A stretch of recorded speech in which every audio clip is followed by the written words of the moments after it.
What up, everybody? Welcome into another episode of the College Chaos Podcast. I'm Garrett Ross, alongside my man Jack Mackenzie, and we are on the eve of Star Wars Day. It's a little energy, bro. I saw some tattoos today, and I'm eventually, not this year, probably next Star Wars Day, I'm going to get tatted up. I have to. What are you going to get? Ooh, man. I would love to get the Millennium Falcon. Like flying through, sideways, shooting. You know, I think that would be pretty dope. Maybe a lightsaber or something. But yeah, I noticed that this morning. I got real excited. Got a little more pumped up for the show.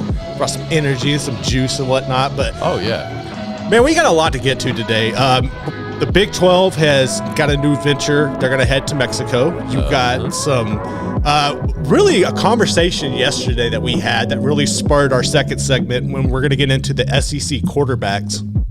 A lot of some interesting nuggets coming out. One that I'm really excited about. I'm just going to let that be known. A couple, actually. And then the 2024 is going to be a weird year, man, because so freaking weird. Not only what we're going to get into, excited for it. Oh, absolutely. Like Texas OU, new home. I forgot about it. That's going to be USC and UCLA too, like 2024, I believe. Yeah, I think. And then you're also going to have the new college football playoff format, which that's, it's intriguing. I think some people are going to like it. There's obviously going to be some pushback, but that's something we can get into later. We'll get onto that later today.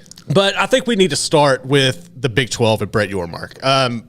Since he's came over from the Nets and replaced Bob Bowlesby, he's really gone out of his way to make the Big 12 unique. I think he has and I know there was a lot of people like, what's this guy?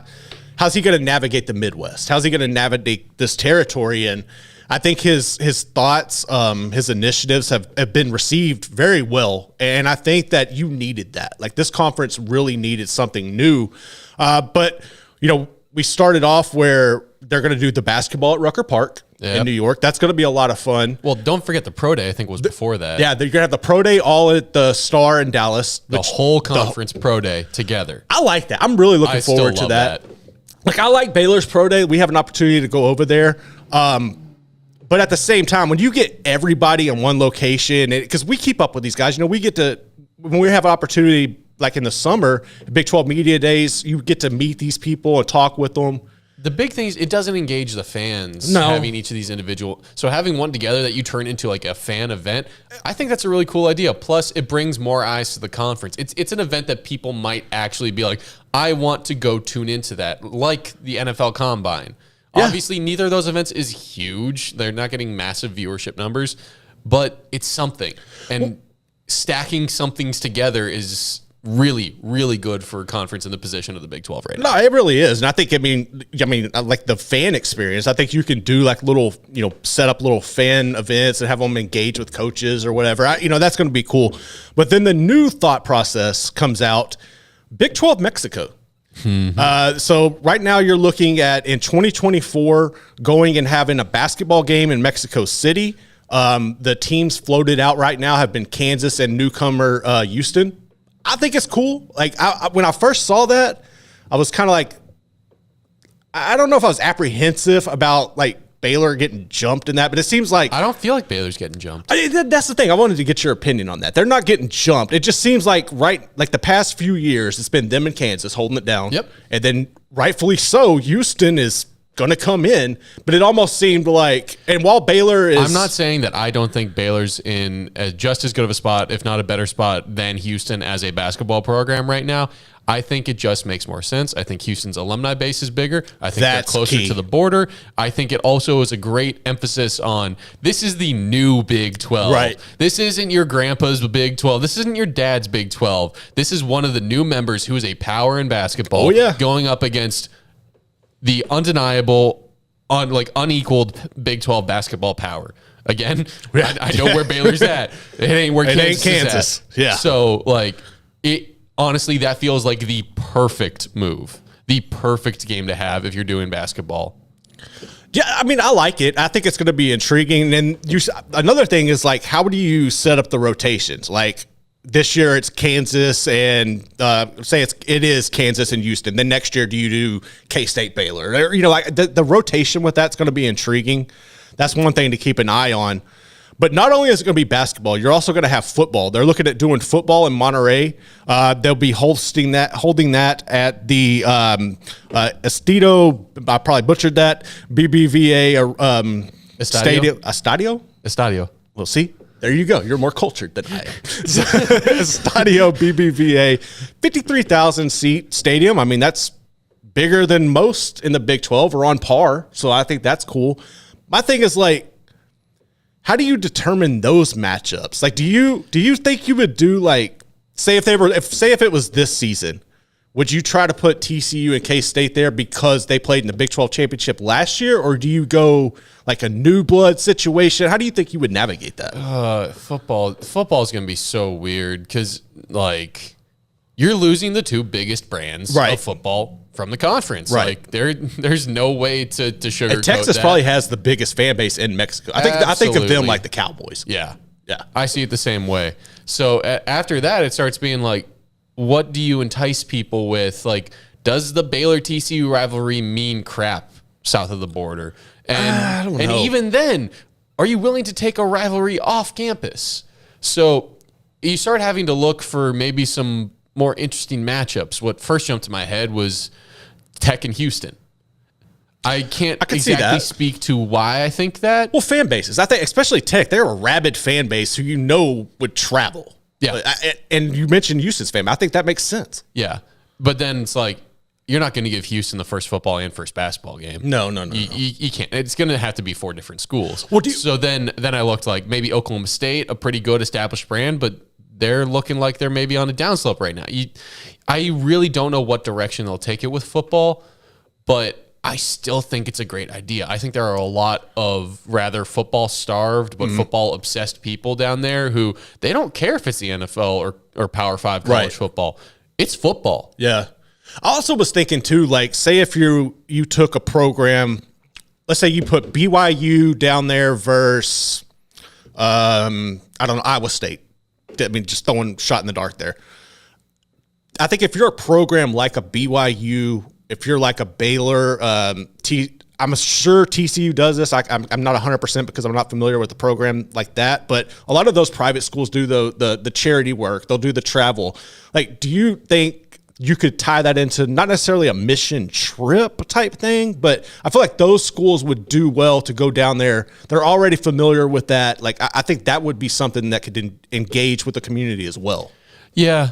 I would worry maybe a little about some like mixing like athletic conference and religion. No, I that's the fine line, but that's where we're at. It's a fine line. It can be weird. Not to say I don't think I'm not necessarily putting people with good intentions down is ever a bad thing. So I think connecting with the community is a very important aspect of it. So I see where you come from. I don't know. I didn't realize we'd be talking about mission trips or anything today. No, I was just thinking about that. It wasn't necessarily like a mission trip, but it just makes sense. Like, I think you got to engage with the community, but if you already have those programs who are familiar with going and doing similar things like that, I think you could make a full event out of it, and they would be not necessarily. I'm not like saying they're more capable than Tech or but I think like they're more familiar. I'm sure every school in the Big 12 could organize something. Absolutely. I'm not knocking that. Yeah. I just want to make sure we put that out there. Oh, yeah, absolutely. One thing I am interested in from at least the basketball perspective on this is, does it make it better and or more important for Big 12 schools to play in like the Cancun early season tournament to basically create a more consistent presence for the conference in Mexico at every opportunity they can get? Does the Big 12 look at finding a way to almost create an early season tournament where they get 2 of their schools in it every time and they host it out of Mexico City or something like that?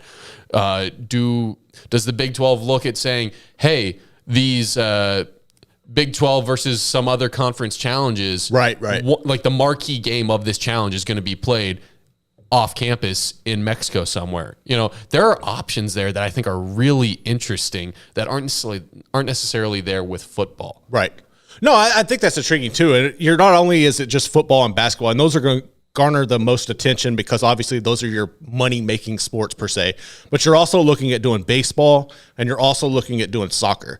I think it would be cool, and I don't know if you could make this work or not, but if you had like an all-star team, and the reason I'm saying this is because I feel like you would be able to play like baseball and probably everything except football. I mean, you probably could do football, but could you take like a Big 12 all-stars and go down there and play, not necessarily like the Olympic team, but you know what I'm saying? Like set up a matchup like that. I think that would be a cool way to get other people involved. I mean, I believe, no, it was Brazil. It wasn't Mexico, was it?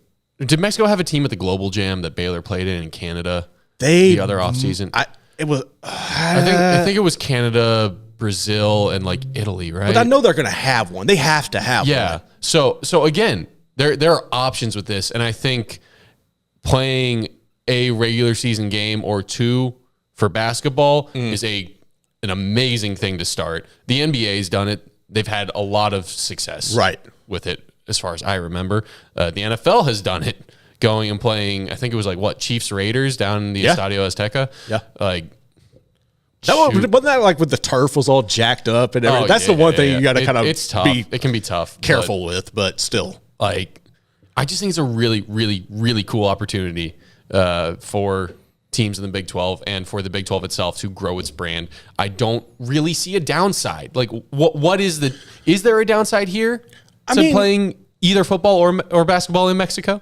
I don't think there's a downside necessarily. I think you would.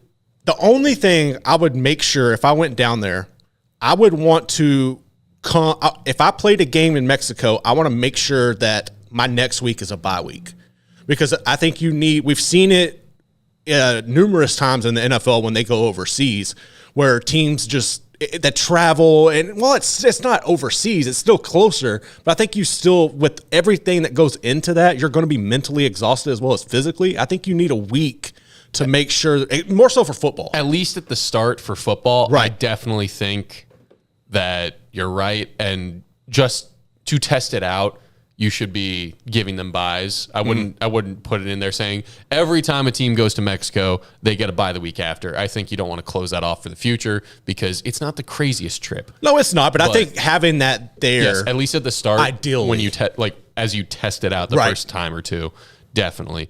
I'm not worried about the pushback of like on-campus games or throwing off your conference schedule, because it's still a 9-game conference schedule.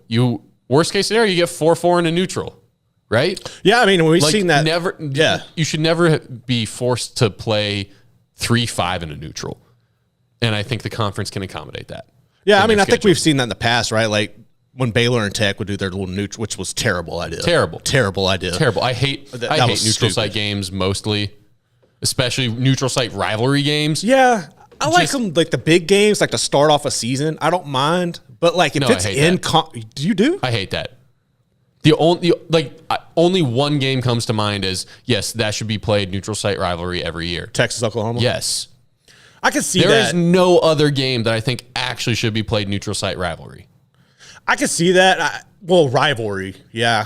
I feel like I don't have a problem. Early season non-conference games as well. I'm just like, do a damn home and home. I mean, it would be cool. Like, it's so cool to see this team go into that environment, and then they have to return, hopefully the next year. Yeah, I mean, obviously, first thing that comes to my head right now is LSU, Florida State, right? It would have been awesome to do it in Death Valley and then go to the Doak. But you see what I'm saying? I know, I fully agree, but I do think like I enjoyed when.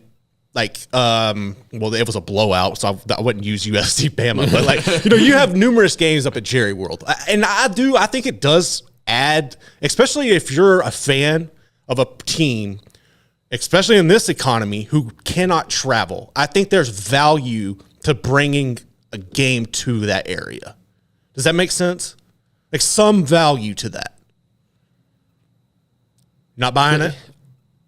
There's value there. I'm not buying it, though. Well, I mean, the environment's not going to be the same. I see it. I don't want it. Right. That's where I'm at with that. That's fair. That's completely fair. Now, I see Mexico, and in my mind, because I'm not a person who's going to, really travel to any, I don't think I'd be going to Baylor games unless it was in the town I'm in. And again, that's the value you're talking about. But I just think it feels like such a corporate kind of thing where it's like it's almost like an NFL game. Yes. I mean, that's not what I like about it. It's like for a college game, I want to actually have to go to the college, see their traditions, see them in the home environment, the tailgates, all of that. Yeah, where frankly, it's I want the students there who aren't having to break the bank. I want them to be able to get trashed at their frat house and go see the chaos. You know what I'm saying? No, absolutely. So that's what I feel like you're missing, and that's why I feel like for Mexico to make that work, to make that smart, to make it worthwhile, you have to make sure the stadium is packed. I don't care if you have to give away tickets. Make it an environment that's worth going to. That's another thing. I don't feel like Jerry World is an environment worth going to ever. I've gone to multiple games in that stadium. I have not been impressed. Like it's a game. Yeah. The structure is impressive. It looks cool. The environment is never impressive. No, it's pretty bland. Like even last year when Emory and I were up at the Big 12 championship, while that was a good game, like you could tell it wasn't the same. 2 years ago, I witnessed one of the best finishes in college football in a college football conference championship game. One of the best finishes. The playoff was on the line. Yeah. Both teams theoretically at the time of the game felt like they had a shot if they won. True. And I still left there thinking, man, this would have been awesome at a different stadium. Yeah, I mean, that's fair. Like, I don't know if that's just Jerry World. That's where most of my neutral site experiences have been. I mean, like, I went last. But it just felt so sterilized and corporate and, like, I want college football. I don't want some bastardization of it that makes it seem more like pro football. Yeah. I know from my exactly experience. How to put my finger on it, but that is something I think that the Mexico experiment has to combat. And that is something why I think, like, you get to a certain point, start giving away the tickets. Yeah. You're not selling out, give them away. It should be more about the spectacle and the experience to bring in new fans than about making money first. I also, this is something that just completely, and this could be totally off base, that come to me was like, how far out do you need to schedule this? Because if you do have fans who want to go and they like, all right, for instance, me, I don't have a passport. Yep. So like I would need time to make sure I had that in place. Like I think you need plenty of advance for people to do that. And then like how many of these fan bases, like that's another thing. Are you banking on it being a mix of like your fans and locals? Like, do you want it more so local? Like, how many fan bases are going to travel consistently to Mexico? I would love to. In my mind, I'm only trying to fill up that stadium at most with 50% U.S. citizens. Right, yeah, because that's the whole point. Yeah. Like, I'm banking on we are trying to create new fans. We're using the scarcity of the actual in-person product being in Mexico, like how many football games do they have a year of American football? Probably like 3 or 4. Two. 2. Yeah. Like 2, right? Yeah, 2. Probably about so this NFL, would make it, 3? This would make it max 2 or 3. 3, right. So like in my mind, I'm thinking, hey, you're trying to pack this place out with local people, new fans, prospective fans that you want to bring in, not necessarily to the teams that are even there, but just get them excited about the league. Yeah. Get them excited about the game. Do you think this is something that where like because of, well, I'm not going to say it's new because we see the Big Ten, right? Like they go to Dublin and play, but do you think this is like, all right, for instance, Kansas and Houston in basketball, I think that is something because of the matchup that would naturally garner ESPN's attention to send game day down there. But if it's football or something like that, you got to have the right matchup. Like do you think there's a draw like that would get ESPN or somebody excited, Fox even with their broadcast to go down there and want to do a game day set? Yeah, you're going to have to look at doing an early season conference game in my mind. True. Like you're going to have 2 contenders play early and have them play early in Mexico. A week where hopefully you're not like, you almost need to wait until right before the season and be like, we're flexing this to Mexico, at least the first time. Because you want that hype. You want to have a reason to have game day go international. Yeah. International is a great reason for them to be there, but you can't just have that. Right. You have to have someone who actually You have to have 2 conference title contenders, and one of those honestly has to look like a playoff contender. And the earlier in the season you do that, the better. How long do you think this is going to take before we actually see, like if you have enough sample size to see if it's working or not? Like, is this where you're looking at maybe a 3 to 5 year thing? Because I don't think you could do it a couple of times and really gauge it. Like, I feel like you have to think of this is going to be at least 3 to 5 years, least right? 3 years. So, I mean, I hope it works. I think it's intriguing. I would be interested to see, because there are a lot of athletes in Mexico. How many of those people look and want to, do we start seeing an influx in the next 10 years of, and I'm not saying it's going to be a bunch, but like some trickle in and want to go to Big 12 program. I think that's something to be, and I know it's hard, but I think it's going to be something to, because that would tell you, I think right? This whole thing would be a hell of a lot more interesting if the Big 12 had men's soccer. But they don't have, I didn't even realize that. No, only women's. Huh. I actually think I'm one of the people who knows, one of the handful of people who knows a good bit about Big 12 soccer. That was something too. I wonder if that, because when they mentioned other sports as well. Well, they said soccer, baseball I think specifically. But when they said baseball, I was like, why wouldn't you throw softball in there? But if there's only, that would make sense, right? Like if you have the one men's sport, one women's sport, go down there with baseball and soccer. I guess that would balance that out, because that was what kind of confused me a little bit. Well, like, why wouldn't you send softball down there as well?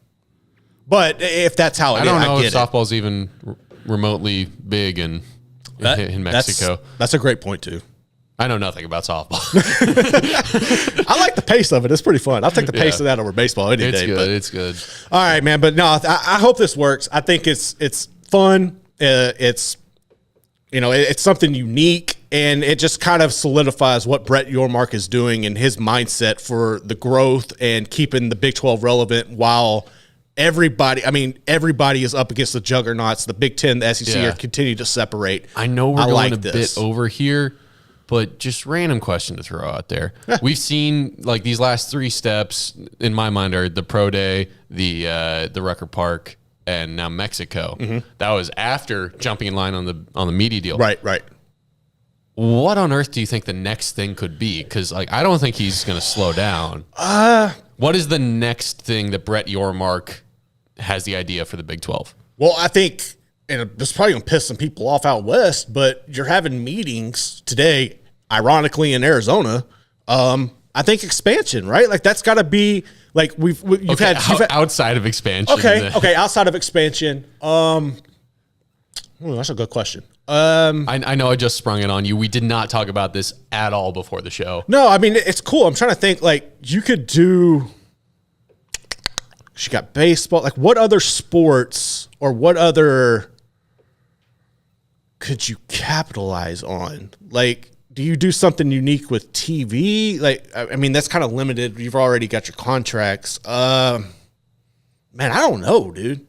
I will say, like, I don't think it's a huge deal. College soccer is not big here. No. But something that I saw recently was that, do you know Wrexham? Ryan Reynolds and Rob McElhaney's football club, they bought in Wales. I've heard it. I'm not familiar with European soccer. They're coming to the U.S. this summer to play not the LA Galaxy, but the LA Galaxy's second team. They have 2 teams? I didn't realize they had like... Oh, yeah. It's like an A and a B. Okay. But Wrexham's not at the level of the A team. So they know we got to play to our level. We got to play the B team. I'm just curious if we see other sports start adapting some of these international ideas just to get recruiting out there and, like, to try and build the brand, to get like say, I don't know, Iowa State's women's soccer team goes and, like, does kind of like a home and home with some, I don't know, university or maybe a club's, like, women's, like, I don't know, 18 and under women's team or something like that. Do you start seeing a lot of, like, little international exchange things that aren't, like, made for TV, but slowly but surely get the names out there? You could, and I don't know how many Big 12 schools do this, but as much as esports have emerged and you constantly have stuff from across the nation, really that's global. I think maybe if you have, like, esports tournaments or something like that, I think the conference officially sponsoring esports. Right. Like, say, you have like a Baylor, because remember they did this. I think Baylor did this not too long ago. There was an esports I feel like it was basketball. It was when I was with JMO. Baylor definitely did a 2K thing where they got a mod in there. Yeah. And they did like Alvin Brooks' team versus, was it Tang's team? It might have been during the bubble. It might have been during the bubble. I remember they did something like But that. yeah, I think that's something that you could capitalize on. And I think that's something that a lot of people would be intrigued by because, I mean, everybody plays video. You could even make it to where like you had teams, like players on teams playing other people from other countries and stuff. I think that would be a unique avenue to hit. There have been a couple good ideas here from the chat just now. Scotty B threw out volleyball. I feel like every time I've gone to a volleyball game, volleyball's cool. I've been impressed. Volleyball's fun. I'm like, they are athletic as hell. And so I think beach there's and hard court. Beach volleyball is somewhere that I definitely think the Big 12 could grow. I think TCU's got a pretty solid beach volleyball program right now, actually. But beyond that, just I don't know. I think it's possibly a growth sport for on the women's side, right? And I think you can get a lot of good entertainment out of that. And then another one, Clint Moses threw out college basketball games in Europe, Japan, or Australia. I love that, and I think actually trying to turn those every 4 years team trips to different out of what Baylor did with States. Canada. Yeah. Canada was actually, I believe, different. I think Baylor can still do a proper team trip here soon. Like the women are going to do this upcoming year when they go to. Okay. Because you get one of those every 4 years, but then there are certain events where if you get selected to be them because you didn't choose, you got selected, then you get essentially an extra trip. But turning more of those actual team trips into showcases that are televised, that I don't know, just I think playing more outside of the footprint just to build the brand. You're going to have to. And I think that you're going to see more of an initiative. And maybe Mexico is just the start. Like maybe that's, you start with what countries border. Maybe you start Mexico, then you go in. We've already seen some footprint up in Canada and then go overseas from there. I'm liking some of these comments. I don't think ice hockey's anywhere. I want to tell you this. I wish to God that the Big 12 played hockey.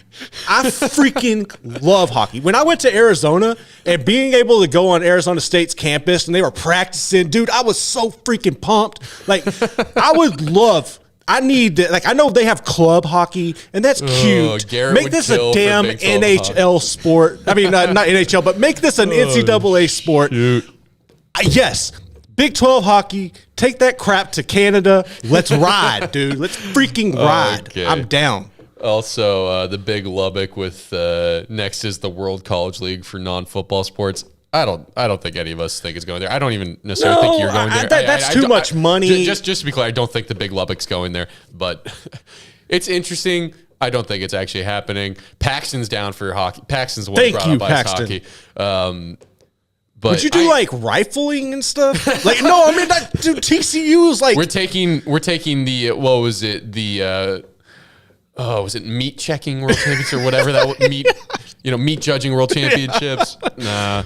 We're gonna do the barbecue. We're gonna real though, just to kind of try and wrap it up.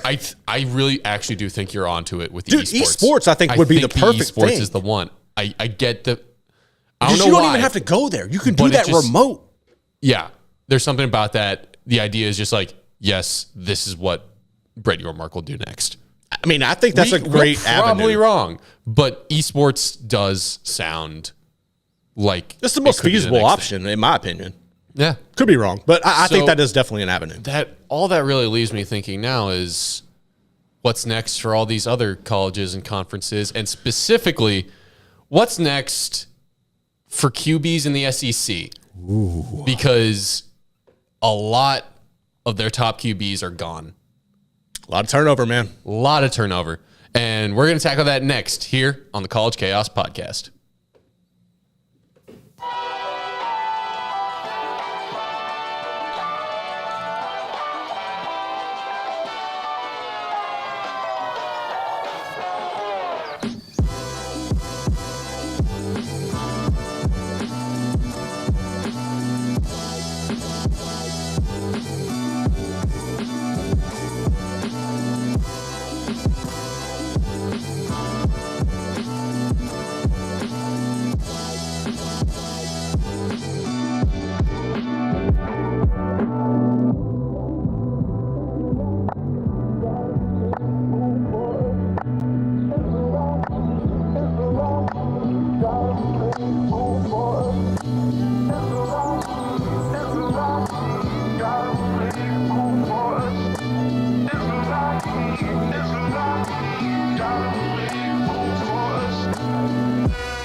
Welcome back into the College Chaos Podcast. Garrett Ross, Jack Mackenzie here with you. And Jack, I mean, we're just talking about the slander I have to deal with every day in this building. Yeah, I'm not quite sure what this slander is. Because to be fair, I'm usually off in my own world, like editing something with my headphones in, so I don't always listen to the 365 Sports Show. As informative and good and high quality as it can be, I'm usually having to do something else for our company. You are. So what's this SEC slander that we hear all the time before we hop into the SEC QB conversation? Oh, just, how they just control everything. And it's just so bad. And they're the big bad monster. And just constantly the propaganda machines. And I know it's probably true, but, it's just funny. But anyway, I have to sit in Big 12 territory and absorb it every day. Look, every conference should have their propaganda machine because if one conference does, every conference should. It's a battle like that. It's like political parties. Yeah, exactly. It's exactly what it's like dealing with. But no. Yeah. So, yesterday you and I were having a little conversation. As y'all know, I am an LSU fan, and I have been really nervous about the future of Garrett Nussmeier. I thought he was destined for the portal. I was so scared, dude, because it made all the sense in the world right now in the current climate of college athletics for him to hit the portal. And once the spring game, really after I watched the spring game, I was kind of the watching him and Jaden Daniels, their camaraderie and the way they just they seem to bounce off each other, support each other. It's very unique. And so watching that's that, really nice for Daniels after Arizona State. Absolutely, it is. And so in the locker. Exactly. So I was like, okay, cool. Maybe Nuss realizes the situation. He's seeing that this is going to be Daniels' year, and then it's going to be his. Walker Howard transferred out. TJ Finley hit the portal the year before that. And then it comes out, Nussmeier says, I am staying in Baton Rouge. And I got freaking pumped because for so long as an LSU fan, I have felt, especially in the terrible Les Miles, I love Les Miles at the time, but his neglect of the quarterback position year in and year out was absolutely brutal. And I really felt like if they were able to get quarterbacks like they have done over the past 3 years or so, really since Burrow came from Ohio State, that they could have been what Bama was. I mean, I really think they were literally one position away from being that good. You're starting to see that. Hard time seeing it, but okay. Think about it, dude. They were loaded nonstop. They just could not get a quarterback that could walk and tie his damn shoes. And they would get beat by freaking Bama by 2 points. I know quarterback is the most important position on a football team, but there were too many shortcomings on those teams in terms of the actual product they put on the field. I'm sorry. If they you have talented as hell at every position except quarterback, but they didn't play like it, Garrett. Yes, they did. They did in every aspect except the quarterback position. It's spreading the field. How the hell do you have Odell Beckham and freaking Jarvis Landry and they can't throw the ball to him? I don't think they're winning national championships even with above average Power 5 quarterback. This is the slander I'm dealing with. That's what I'm talking about. Prime example. No. I don't think they would be winning at the level of Bama. They'd be winning maybe another national championship. They wouldn't be winning more than one. Hell no. I think they would have at least 2 more. At least 2 more if they had a decent quarterback during the Les Miles era. That's where I'm at. That's probably my bias. And you can just deal with it. I think if you have a different quarterback and a different head coach, yeah, sure, talk to me then. Look, man, the Mad Hatter did his thing. He beat some grass and whatnot. Okay, so with that being said, derailed the segment already. Exactly. No, so I think LSU is really set up nicely in the future. And then you had a couple other quarterback news that kind of unfolded where, to my joy, Bama realized that Jalen Milroe is not the guy. I think we kind of all saw that last year. To your joy? Yes. You're happy they probably got in a quarterback who's going to play better for them this year? Look, I'm going to tell you this. Than who they already had in town? So you bring in Tyler Buckner. That's cute. That's cute. Look, yeah, bringing in Buckner does raise plenty of concerns, being like, that's the level your QB play is going to be at. Like, he's not bad, but, like, there's a reason he left Notre Dame. Exactly. And it brings me joy to see Alabama struggling at that position. It would have brought me more joy to be like, I know the guy they have in town's not good enough, and they're still going to ride with him. Hear me out, though. Brian Kelly knows every flaw in that man's system. Oh, why did I not think of that? Thank you. I am so freaking pumped. It's unreal. We still got big bad Georgia over there, but still. I think, look, man, Bama's going to be good. I think it's kind of weird. Huh? The Schadenfreude. You take joy in other people's pain. Oh, absolutely. I will definitely absorb the joy to Alabama's misery. And so, look, I think Bama's going to be good. I think this is going to be a situation, though, where you kind of see a step back to them being that older Bama, relying more on the run and strong defense, which they're always going to have that. But being a bit more like Georgia. Being a bit more like Georgia, but not having the roster constructed exactly. To beat Georgia. They're not going to have that depth. They're going to be good. They're going to be deeper than 95% of the programs in the nation. Don't get my words twisted. But compared to Georgia, Tennessee, LSU, I think I'm liking these teams a little, their chances to kind of help push Bama down a step. Like offensively, when I look at Georgia, I look at the trenches and I look at tight end. I think, they're killing it there. Absolutely. I look at Bama and I'm like, they're killing it at wide receiver and running back and quarterback. So now if they're not killing it at quarterback, I'm not saying their O-line's bad. Do not get me wrong. No. This is still Bama. Exactly. But if you're trying to rank the relative strength of each position group at Bama, now that QB's going down, tight end, O-line, those were probably the two lower groups compared to wide receiver and running back. It is, and you're in a situation where for the longest time. So essentially their offense is having to look at emphasizing the positions where they were relatively weaker. Yeah, and they're also in a situation where they're losing these recruiting battles where for the past decade they've had it on lock. Like, it was Bama in the field. Now you've got there's 4 teams that can compete with them or beat them on a regular basis. We haven't. I feel like that's the case, that we can see that going forward. Who are those? Georgia, Tennessee, Georgia, Tennessee. I think Tennessee. I love Josh Heupel. I loved it last year. I will keep loving it. I think Joe Milton's going to Joe Milton's cold, dude. And then you got Iomabio. My biggest concern is, frankly, just are they going to keep having a good enough overall team? I think they will. Not just the offense, to compete with Bama every year. They have the money.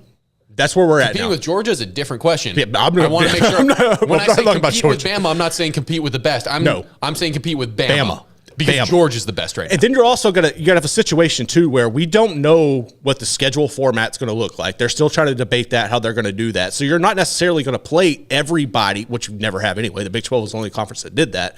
But I think you're going to see where you could have teams with easier paths. Like, you might not even have Bama on your schedule if you're Tennessee. I hope you would. That's probably got to be the one where you do. That's got to be one solid rival. That's got to be the one solid rival.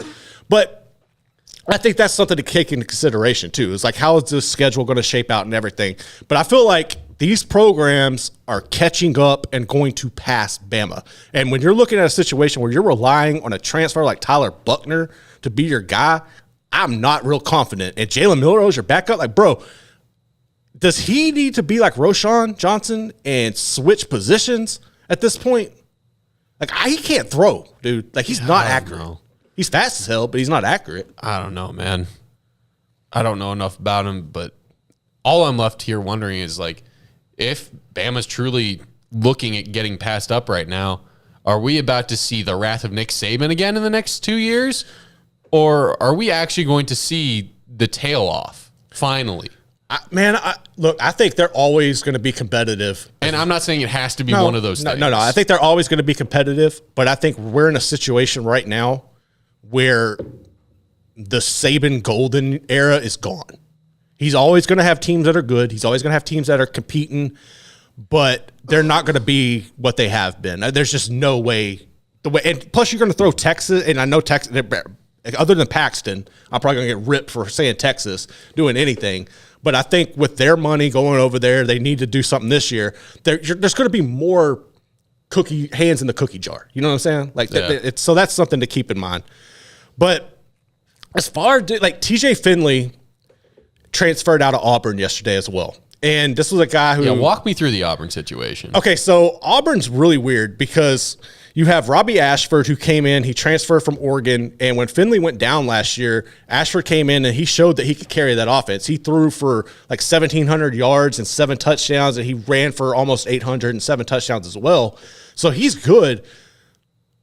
But they don't have the pieces around them. Like, that's the weird thing is because you freeze for whatever reason, he can coach. I do not like Freeze at all. I can't stand that man. He's a damn good football coach, though.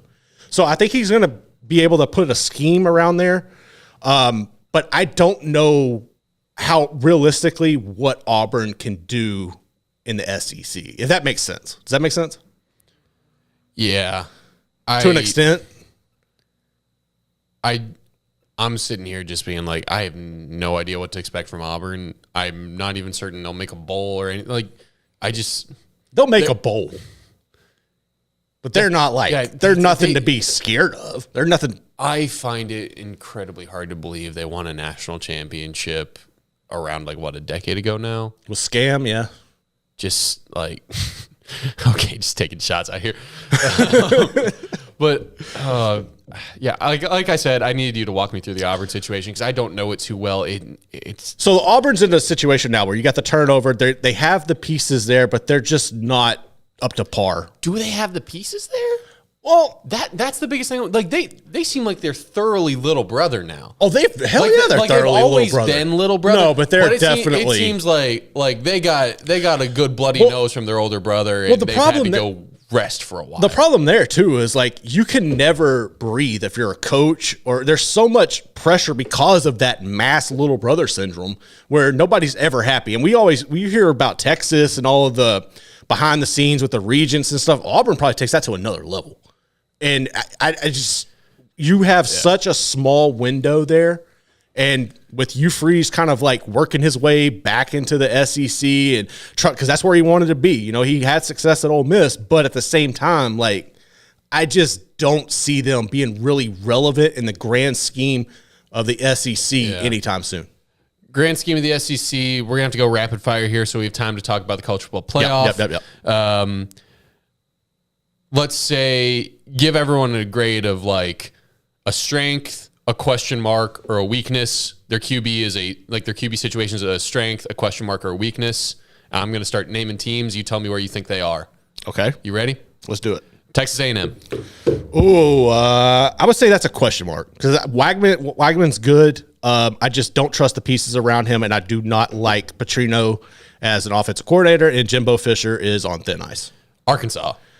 That one I got a question mark about. KJ Jefferson is really good, but Kendall Briles is now at TCU. His new offensive coordinator coming in is somebody that you had mentioned he worked with in the past. I'm not 100% on that, but Dan Enos has also spent time. Lately, he's been at Maryland working with the younger Tagovailoa. Yeah. And he spent some time at Bama with Jalen Hurts. So that's pretty good company to be in. So I just need to see. I have question marks with KJ Jefferson. Yeah. Ole Miss. Ooh, I don't. Dart versus Sanders, probably Dart. Is it a question mark? Is it a weakness? Is it a strength? You know what? I'm going to put it as a weakness because I had this as a question mark at first. The more I think about this, Jackson Dart is not going to win you very many games in the SEC. And if he gets hurt, Spencer Sanders damn sure isn't going to. And then Howard is the quarterback of the future, but he's not ready to roll yet. Okay. So that's where I would put that. Super rapid fire. 3 teams from the East to finish it off. Kentucky, Georgia, Florida. Kentucky, I like. Leary kind of took a step back last year when he was at NC State compared to the year prior. He threw for over 3,000 yards. Last year it was just over 1,000. How does he transition there? But I do like him in that system, replacing Will Levis. Florida, hell no. Graham Mertz is trash. And we know their situation. They botched an NIL deal. Yeah, with Rashada. Yeah, it's just Florida's Florida. Florida's freaking Florida. And then Georgia. Georgia, Beck is good. Carson Beck, I think, has the potential to be arguably the greatest quarterback to come out of there. Whoa, that's a statement. Other than Matt Stafford. I'm not saying it like it's a crazy huge bar, but like that's still a big statement. It's a big bar, but I think he has the potential especially with all the talent they're going to have around him. Dude, hell yeah. Like, Stetson Bennett was the definition of a game manager. Like, I mean, he had a little athleticism, but Beck is significantly better than him. So I need to see it. He's still young, but I feel like they're in a really good position. Okay, time to break. We're running over, but coming up next is college football playoff schedule talk for the 2024 season when they expand to 12 teams.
Welcome back into the College Chaos Podcast with Jack Mackenzie and Garrett Ross.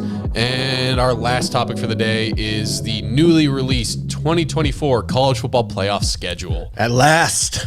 Yeah, at last. We're moving up to 12 teams. We've got on-campus games, and we've kind of learned a bit about how the bowls are going to allocate the quarterfinals, semifinals, and all that. The first thing that jumps off the page to me are the dates for those on-campus first-round games, which are December 20th and December 21st, 2024. So that's Friday, 1 game, and Saturday, 3 games. And I love that there are on-campus games. I do too. I love it. I just don't love that. And this was always going to be the way it was going to be, because this is what bowl season has been. But where's the break for the student athletes? Where do they get a semester break if they're in the playoff? Where do they get to go home to their families and enjoy a holiday?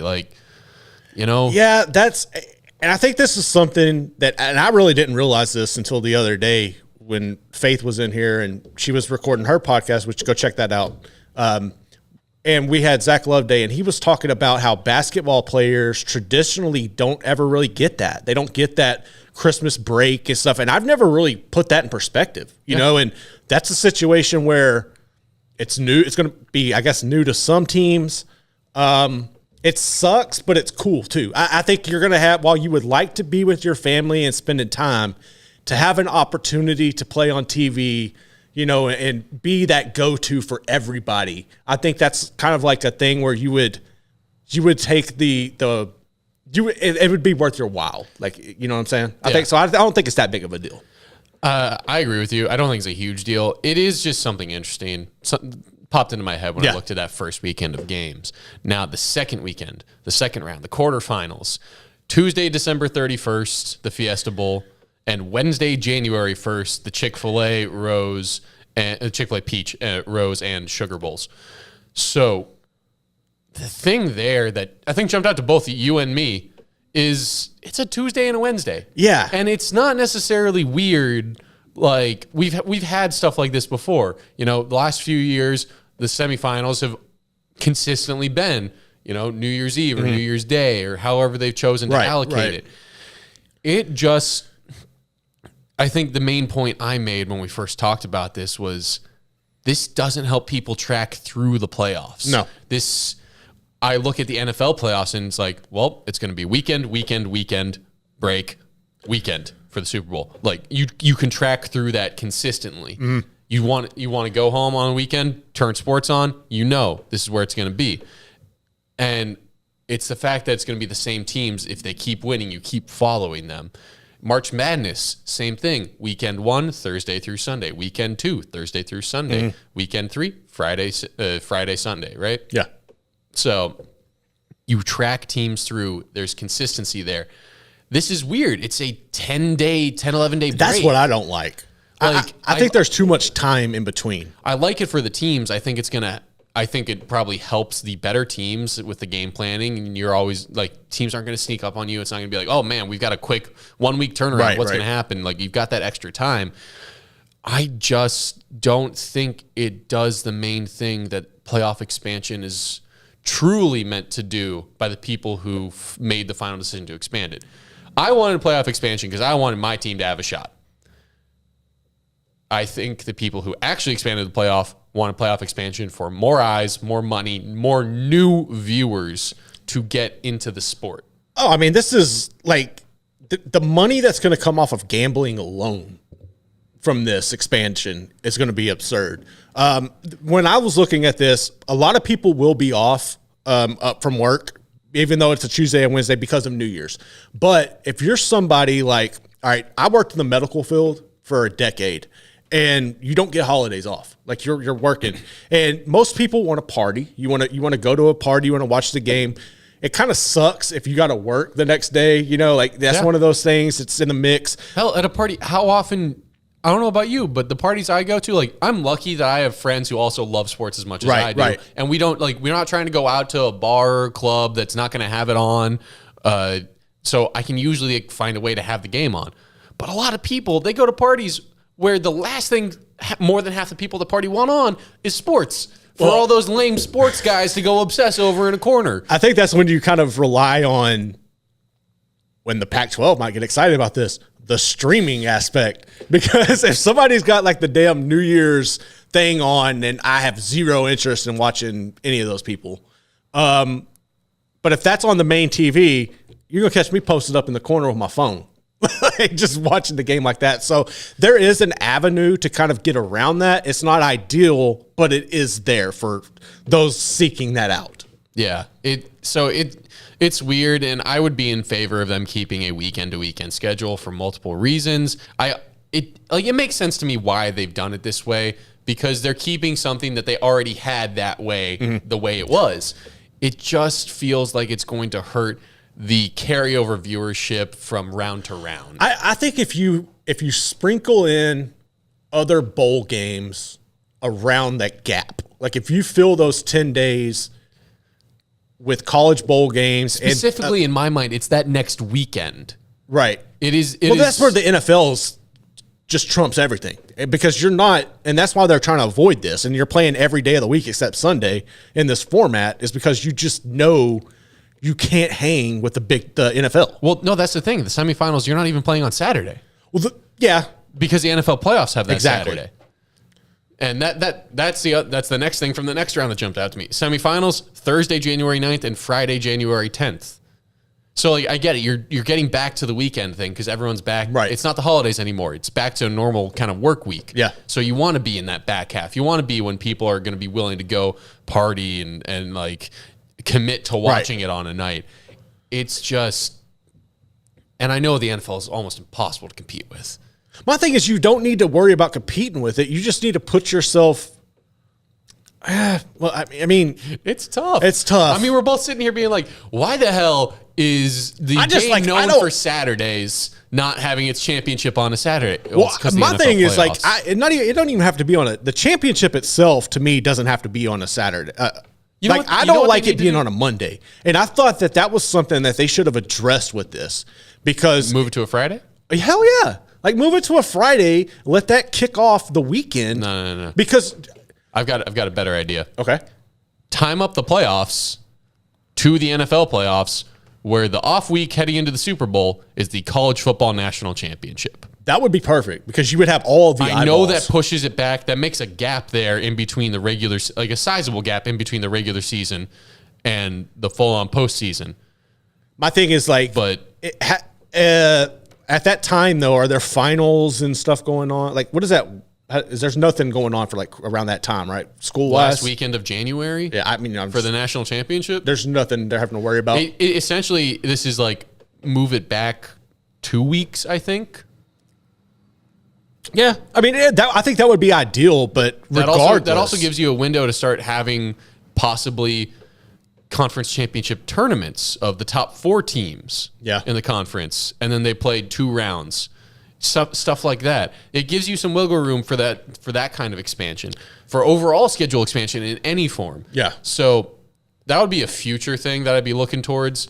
But right now, it's just one of the things. I hate how much of a monopoly the NFL has on those. Oh, dude, it's a stranglehold. That's not even close. Because I feel like the national championship college football game is a better spectacle, is more entertaining than the NFL wildcard game. Yeah, okay. Wow. Garrett, pick a better example. SEC. Anyway. I don't think I can keep this episode going. No. Yeah, I had to get you on that one. One thing I did notice, though, and I thought was funny, was the Rose Bowl. After all the bitching they did, they get their afternoon slot, they get their little sunset, they get all of that. Yeah, they get My thing is like, however many years. How does the rotation work though? Like, it's going to be the rotation. They're going to have to just bite the ball. Like, not even bite the ball. They're just going to have to get shot in the head by this at some point. Like, they pretty much already have. No, you know what I'm saying though. Like, eventually, it's just going to be done. Yeah. Like, they've got it for now. I feel like this is the last gap. Okay, so here's my thing. I think we're all in agreement. We're happy that this is 12. I think a lot of people would debate if they want 8 or whatever. Is it content to stay 12 over the next couple of years, or do you see it expand into 16? Like, what are your after that? 4 years before we hear serious talks, probably 10 years before eventual expansion that I don't want to happen. Mm-hmm. That's fair. I think 12 is a great number. I do too. I think it's perfect. A great number. Long overdue. Hey, if you expand to 16, then maybe you really could look at my idea of the timing and fitting the national championship. Maybe that's something they're looking at. That could be something down the line. Because they got plans for it. Yeah, I'm sure someone else thought. Point is, I really want to spend some time and sit with 12 teams before I even have to think about expansion. 4 always felt a little too small. It was ridiculous. Yeah, I would have wanted 8. We've got 12. Even 6. I'm not mad about 12, and I really just want to live with it for a little before we jump into whatever's next, whatever can make more money and exactly. All that. But hey, I mean, I'm gonna have to live with it. You're gonna have to live with it. Y'all are gonna have to live with that being the episode here. And we're gonna look to expand and make more money in the future. But hopefully, we'll keep giving you the same good product. Anyway, thank you all for tuning in. Go over to 365 Sports at 3 o'clock today and every weekday for the main show that Garrett is the senior producer of.